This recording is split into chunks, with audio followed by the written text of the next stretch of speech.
हाय बच्चों, आप लोगों को VVI क्लास JR में स्वागत है।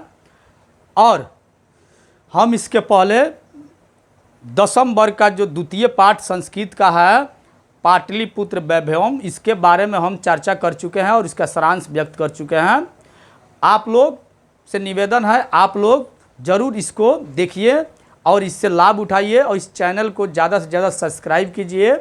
इससे आप लोग को जो है बिल्कुल संस्कृत का पाठ को हिंदी में बताने का प्रयास किया जा रहा है और आपके जो मैट्रिक के जो बोर्ड का परीक्षा है उसमें जो प्रश्न आता है उसको बताने का भी प्रयास किया जा रहा है। आज हम लोग चर्चा करते हैं ये पाटलिपुत्र वैभवम से कितने प्रश्न आ सकता है। तो सबसे पहले उसमें प्रश्न आता है ये पाटना से आप क्या समझते हैं। आप पाटना के बारे में 5 वाक्य लिखिए।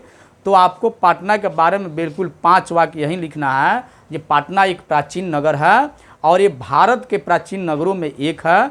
पाटना गंगा नदी के दक्षिण घाट पे बसने के कारण पाटना जो है बिल्कुल और सुशोभित है और एक पवित्र नदी गंगा के होने के कारण पाटना को और शोभा बढ़ाती है। पाटना में पहले फूल उपजाया जाता था, इसलिए पहले पाटना का नाम कुसुमपुर था।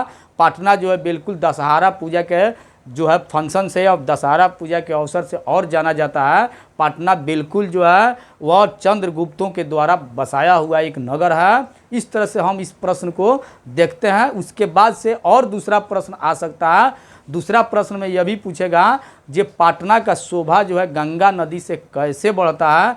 तो पाटना का शोभा जो है गंगा नदी से बहुत ज़्यादा बढ़ता है, क्योंकि पाटना का शोभा जो है वह गंगा नदी ही बढ़ाती है। गंगा एक पवित्र नदी है और ये हिमालय से बहकर आती है और पाटना से होकर जाने के कारण पाटना का जो है बिल्कुल शोभा और बढ़ाती है। पाटना जो घाट है वहाँ पर लाखों श्रद्धालु प्रत्येक वर्ष जो है छठी घाट और छठ पूजा करते हैं, इससे और शोभा बढ़ता है।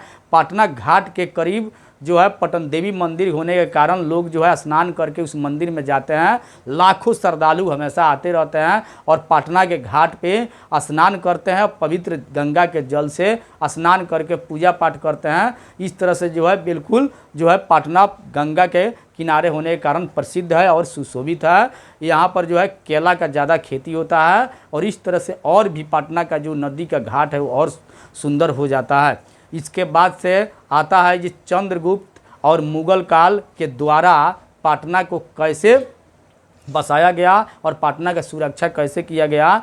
तो पाटना का सुरक्षा जो है बिल्कुल चंद्रगुप्त के समय में भी किया गया था, क्योंकि उन्होंने तो उसको देवनगर घोषित कर दिए थे और उसके बाद से कई सारे जो है अपने राजदूतों को रखकर उसके दुर्ग को बनवाया था और रक्षा किया था। इसके बाद जो है बिल्कुल जब मुग़ल साम्राज्य आया था उसका भी जो मुग़ल साम्राज्य ने सुशोभित किया था और रक्षा किया था अपने राजदूत और जो है राजदूतों के द्वारा जो है पाटना का जो है शोभा बढ़ाया था। इस तरह से पाटना जो है बिल्कुल पहले से सुरक्षित आज भी है और पहले भी था।